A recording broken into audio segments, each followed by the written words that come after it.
Before we begin, I want to ask you a question that only true classic car lovers can answer. Have you ever felt that chill down your spine when you see a car so rare, so exclusive, and so full of history that you're forced to stop everything and look twice? Today we're traveling straight back to the 1950s, a golden era when some of the rarest, most forgotten, and most valuable cars in automotive history were born, genuine treasures that very few people have ever seen, and that even many collectors don't know exist. Get ready, because what you're about to see isn't just a list of cars. These are living fragments of a time that will never return. Let's begin. 1957. Ferrari 250. GT California Spider LWB. Picture this. You're walking down a quiet avenue in California in the late 1950s. The sun hits the hood of a convertible that looks more like a piece of art than a machine. That car isn't just any car. It's the 250 GT California Spider LWB, one of the most coveted, admired, and incredibly rare vehicles ever to come out of Maranello. And when I say rare, I mean it literally. Roughly 50 units were ever built, each one practically handcrafted and aimed at buyers who weren't simply seeking speed, but a living collectible. This model was born from an ambitious idea: create a Ferrari that blended the elegance of a grand tourer with the untamed spirit of a race car. The long wheelbase chassis brought remarkable stability at high speeds, while the V12 engine designed by Gioacchino Colombo delivered a mechanical symphony capable of giving you goosebumps even today. It wasn't just about power. It was about the way that engine breathed, vibrated, and responded, as if it had a soul of its own. The California Spider's story has a fascinating detail. Many of its first owners weren't collectors at all, but amateur racers who wanted a car they could drive to the beach in the morning and still win a local race with later that afternoon. It became a symbol of freedom, boldness, and a lavish way of life. As the years went by, every surviving unit disappeared from public roads and found its place in private collections, museums, and elite auctions where millionaires compete to own this slice of history. When you look at one, you feel something physical, a mix of nostalgia, awe, and that small electric jolt only machines built for eternity can provoke. Today, each unit can reach astronomical prices on the market, but no amount of money truly captures the emotional impact it carries. 1959, Aston Martin DB4 GT Zagato.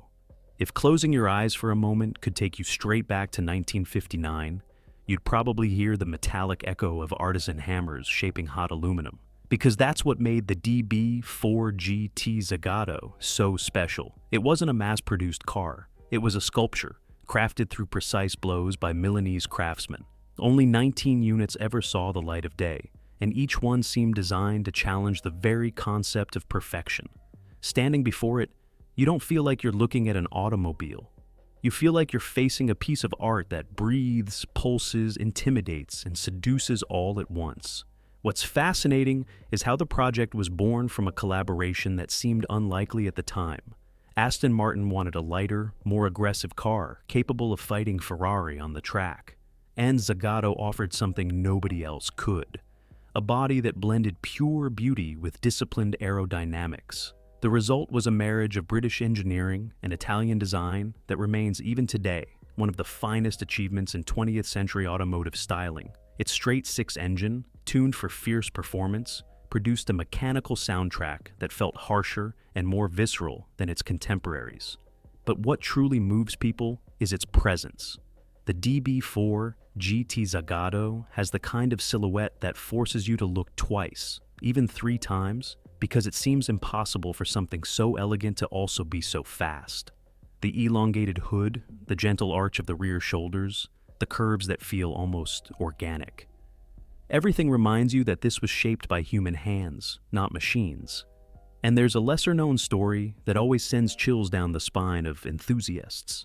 Of the 19 units built, several were raced and others modified over the years, meaning that finding a completely original DB4 GT Zagato today is nearly as difficult as uncovering a lost treasure. It's ironic that a car created for the track eventually became a sacred object for collectors willing to cross the world just to look at one for a few seconds. 1955, Mercedes Benz 300 SLR Uhlenhaut Coupé.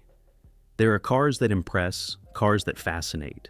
And then there's this one, a machine that feels like it was taken straight out of a parallel universe.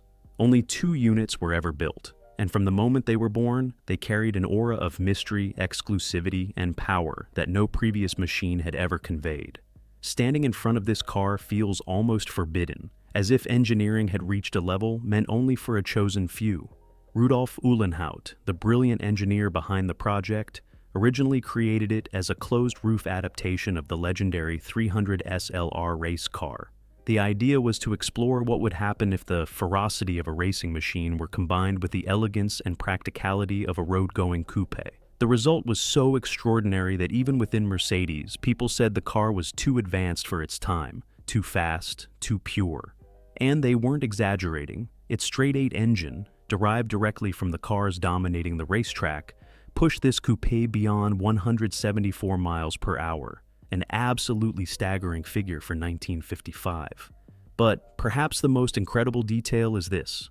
One of the 2 units was used as Uhlenhaut's personal company car.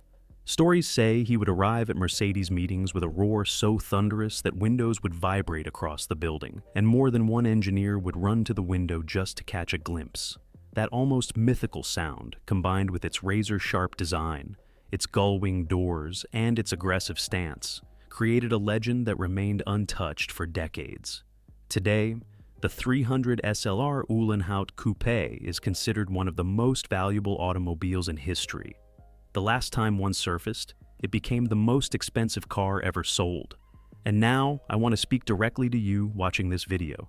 Have you ever seen one of these Mercedes in old photos, magazines, or maybe heard stories from relatives about legendary cars from the 1950s? Tell us in the comments which rare or nearly impossible car left a mark on your childhood or memories. 1953, Porsche 550, RS Spyder. Only a handful of units were ever built, and each one represents a crucial chapter in the history of motorsport. This small, lightweight German rocket was born to compete, not to parade, but somehow it ended up becoming a cultural icon, more famous and more remembered than many cars with far greater power. And part of that mythical aura is undeniably tied to the tragic involvement of James Dean, an event that sealed this car's place in legend. What always surprises people about the 550 Spider is its size. In person, it looks lower, sharper, and even more compact than you'd imagine.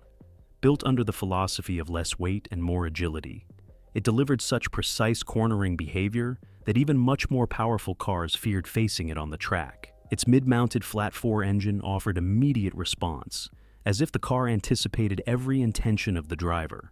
But what truly captivated those lucky enough to drive it was the purity of the experience. Nothing was unnecessary, nothing was missing. Every piece existed for a reason.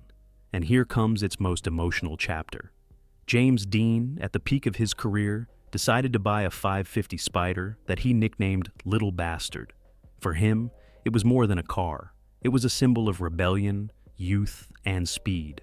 Tragically, that Porsche became inseparable from his final fate, forever cementing the 550 as one of the most enigmatic and historically charged automobiles of the last century. What many people don't know is that after the crash, parts of the car were used in educational exhibitions, and later, according to some accounts, mysteriously disappeared, fueling rumors and myths that survive to this day. 1952, Alfa Romeo 1900 C52 Disco Volante.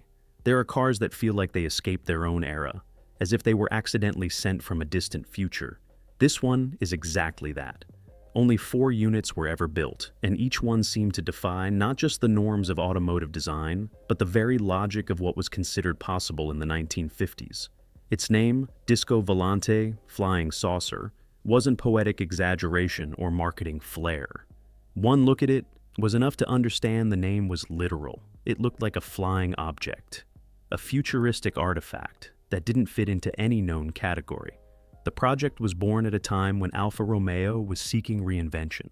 After the war, the Italian brand wanted to create something extraordinary, something that would prove to the world that its innovative spirit was still alive. That's when the genius of Carlo Chiti and the craftsmanship of Carrozzeria Touring joined forces to conceive a lightweight, ultra-aerodynamic chassis wrapped in organic shapes no one had ever imagined before. The dramatic curve of the fenders, the low profile, the smooth surfaces that seemed carved by the wind, all combined to create an image that left spectators without any visual reference. It was a car unlike anything else. But the Disco Volante wasn't just about design. Its four-cylinder engine, derived from the Alfa 1900, was tuned to deliver performance that made it a real threat on the racetrack. And yet, the most fascinating part is that the car never fulfilled the competitive role Alfa had envisioned for it. Here's the detail that classic car enthusiasts love most. The Disco Volante was not some forgotten experiment. Its design directly influenced generations of concept cars that followed. It even inspired modern reinterpretations, such as the 2012 model based on the 8C Competizione, but nothing, absolutely nothing, comes close to the emotional impact of seeing one of the originals in person. Knowing that only 4 exist in the entire world inspires a kind of respectful silence. 1957, Jaguar XKSS. If there's a car that seems to have been born somewhere between the glamour of Hollywood and the roar of Le Mans, it's the Jaguar XKSS. Its story is so extraordinary that even someone who isn't a classic car enthusiast would feel a chill hearing it. 16 units were originally built, derived directly from the legendary Jaguar D-Type, one of the most successful race cars of its era. But fate had a dramatic twist prepared. A devastating fire at the Browns Lane factory destroyed the remaining chassis, freezing production forever and turning the XKSS into one of the rarest, most valuable, and most enigmatic machines in automotive history. What's most impressive about the XKSS is the bold idea behind its creation, transforming a pure race car into a street-legal sports car without fully taming its wild spirit. For many, it was like trying to dress a wild predator in a tailored suit.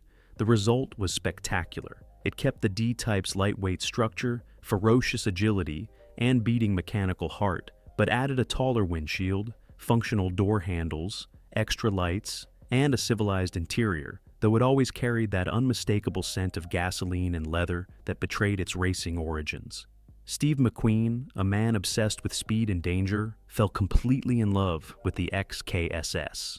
He called it his favorite car, and those who watched him drive it said he transformed behind the wheel as if he and the car shared the same heartbeat. It wasn't just a collector's item, it was an extension of his personality. Every time he rolled through the streets of Los Angeles, people stopped and stared. And it wasn't because of McQueen, it was because of the Jaguar. 1953 Maserati, a 6 GKSS Berlinetta Pininfarina. Only 4 units were ever built, and seeing just one is enough to understand why many experts consider it one of the most beautiful Maseratis ever created. Its design is a perfect blend of sportiness and visual poetry, a harmony so precise that it's hard to believe it emerged in an era when aerodynamics were still in their infancy. This model was born at a pivotal moment for Maserati. The company wanted to compete fiercely on the track, but also prove that its elegance could match, or even surpass, Ferrari and Alfa Romeo. For that, they turned to the Pininfarina Atelier, which accepted the challenge with a bold vision to enclose the raw, aggressive spirit of the A6GCS in a closed, fluid, exquisitely sculpted body. The result was a coupe with almost liquid lines, a silhouette that looked like it was moving even at a standstill. Its curves weren't just beautiful, they were functional, shaped to embrace the wind and funnel it gracefully toward the rear. But what makes the Berlinetta Pininfarina truly special isn't just its aesthetics. Under its flawless skin lived a 6-cylinder engine with such a distinctive character that drivers often described it as an extension of their own pulse. It was a car that demanded skill, respect, and sensitivity. It didn't forgive mistakes, but it rewarded the right hands with a visceral, almost intimate driving experience few cars of its era could deliver. There's a dramatic historical detail behind its legend. Shortly after its debut, a conflict between Maserati and Pininfarina abruptly ended the partnership. Production stopped at just 4 units, sealing its fate as one of the most inaccessible rarities of the post-war era. Those 4 survivors remain as witnesses to a fleeting moment when two of the greatest names in automotive history aligned in a brief, unrepeatable moment of perfection. 1952, Pegaso Z102 Cupula. If there's a car capable of stopping every conversation in a showroom, museum, or collector's gathering, it's the Pegaso Z102 Cupula. Its origin is so unexpected that many people don't even believe the story the first time they hear it. Spain, at the time not considered a powerhouse in automotive engineering, managed to create one of the most exotic and astonishing cars of the entire 1950s. Very few Z102s were built in total, and the Cupula version, with its radical, futuristic appearance, was limited to just 2 examples. 2. That number alone tells you we're dealing with something close to the impossible. What strikes people first is the way it looks. The Cupula seems like a blend of an aerodynamic coupe and an experimental aircraft, with bubble-like glass domes, voluptuous curves, and a presence that defies any traditional design category. Unlike other luxury cars of the era, its styling wasn't aiming for subtlety or restraint. It was a visual manifesto, a declaration that Spain could dream big, very big, in the middle of the 1950s. Its creator, Wilfredo Ricart, a former Alfa Romeo engineer, wanted to prove that Spain had the technical brilliance to stand shoulder to shoulder with Europe's finest. Beneath that surreal silhouette was surprisingly advanced engineering, lightweight aluminum V8 engines, optional supercharging, and technical solutions far ahead of their time. But even with all of that mechanical competence, it was the car's appearance that left people breathless. Some considered it a masterpiece, others thought it was excessive, but absolutely no one remained indifferent. One of the 2 units was sent to the United States as a sort of ambassador for Spain's industrial ambitions. Yet what truly remained in history wasn't its competitive performance, but its boldness. In an era dominated by Ferrari, Jaguar, and Mercedes, the idea of Spain showing up with something this outrageous felt almost like an act of aesthetic rebellion, one that still resonates with lovers of rare and unusual automobiles. 1956, Chevrolet Corvette SR2. In 1956, as the United States entered an era of unshakable technological confidence and bold ambition, Chevrolet decided it was time to prove that it could build more than an attractive sports car. They needed a machine capable of experimenting, taking risks, and pushing into unknown territory. That's how the Corvette SR2 was born. A prototype designed exclusively for racing and for testing new aerodynamic and mechanical concepts. It was never meant for the streets, never meant for the general public. It was, in the purest sense, a laboratory on wheels. What sets the SR2 apart from any other Corvette of its era is the sense that every single line in its design serves a specific purpose. The vertical fin at the rear, inspired directly by the cars competing at Le Mans, wasn't created to impress spectators. It was there to provide stability at high speeds. Everything about the SR2 reflected that philosophy. Radical functionality wrapped in an almost aggressive beauty, the V8 engine built specifically for the SR2 delivered a violent, razor-sharp performance, one that demanded experienced hands. Drivers like Dick Thompson had the chance to explore its limits, and they often said the SR2 felt like it had a personality of its own, almost unpredictable, like those prototypes that exist on the thin line between brilliance and chaos. And yet, that unpredictability was exactly what made it fascinating. It wasn't a tamed car. It was a beast in the process of being tamed.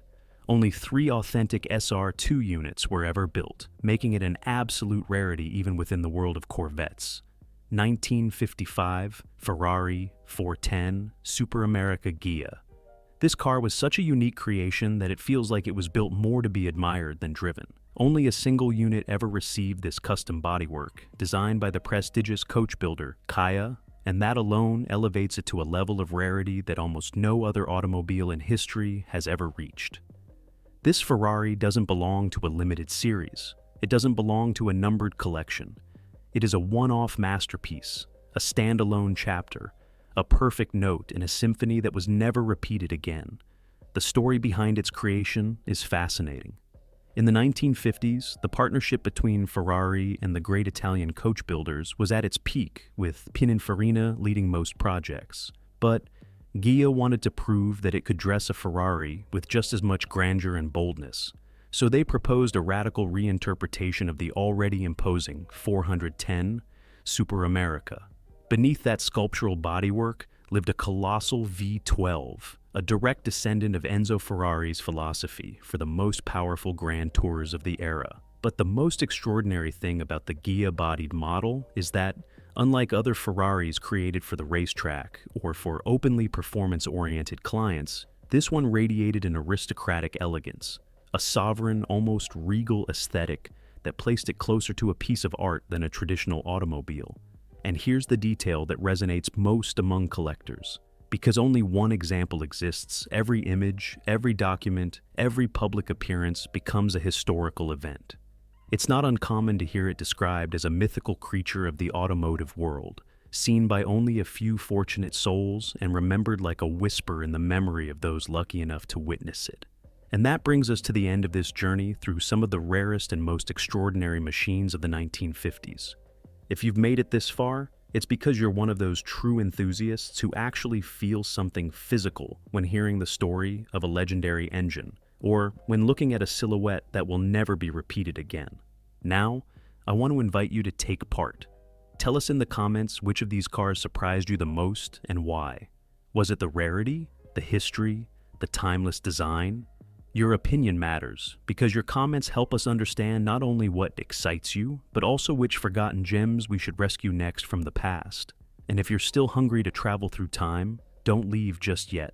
I'm going to leave another video right here that will take your breath away. The fastest cars of the 1940s. Click and continue this journey with us. See you there.